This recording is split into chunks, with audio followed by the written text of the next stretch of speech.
Hi guys, welcome back to Growing 101. Today we're going to be talking about how to do a low maintenance wildflower garden. It's March here in Salt Lake City, Utah, and we're right on the cusp between winter and spring, so it's actually a great time to start thinking about planting wildflowers.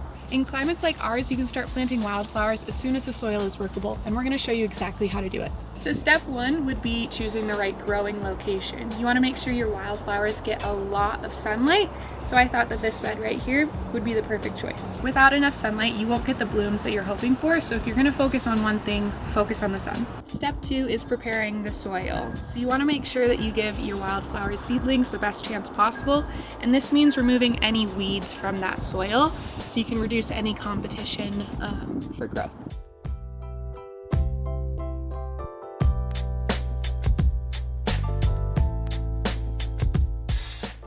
After removing any weeds, you're gonna lightly loosen the soil. You're not deeply tilling, probably not more than 3 inches deep, but you just wanna loosen this up. We're gonna use this today and try and keep a pretty level surface.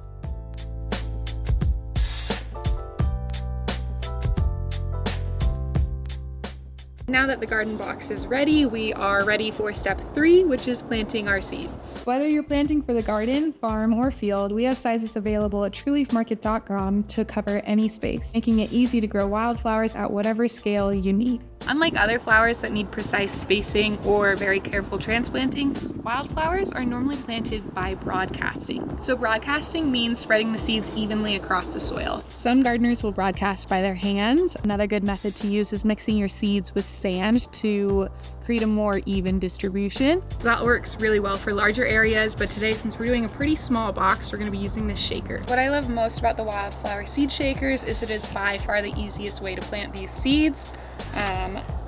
Just like this, the lid evenly distributes the seeds.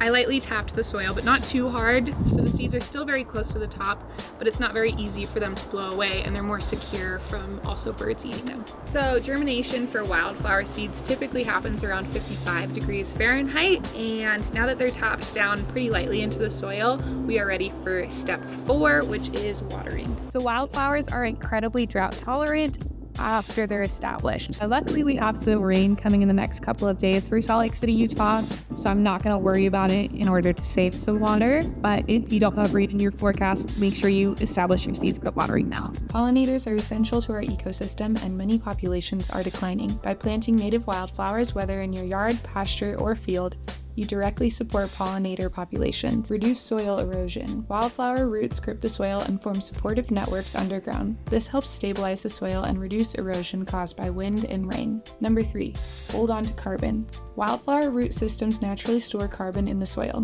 Carbon stored in the soil stays out of the atmosphere, where it contributes to climate change. Planting wildflowers is one simple way to reduce your environmental footprint while improving your land. Number 4, medicinal uses. Wildflowers have been used for centuries for medicinal purposes. One well-known example is purple coneflower, or echinacea. It has traditionally been used to help reduce the length and intensity of mild colds. Number 5, reduce pesticide use. Native wildflowers encourage beneficial insects. Beneficial insects help control common garden pests naturally, reducing the need for chemical pesticide applications and supporting a healthier ecosystem. Number 6, improve overall soil health. Wildflower fields promote biodiversity both above and below the soil surface. Many native plants contribute to underground fungal networks that enhance nutrient cycling and soil resistance. Over time, this improves overall soil fertility and structure. And number 7, reduce invasive species. Bare soil invites weeds and invasive species. When you plant wildflowers in spring or fall, they establish quickly and occupy that space before invasive weeds can take over. Dense, healthy wildflower growth naturally limits unwanted plants by reducing available space and resources. So besides being beautiful and low maintenance, why should you plant wildflowers?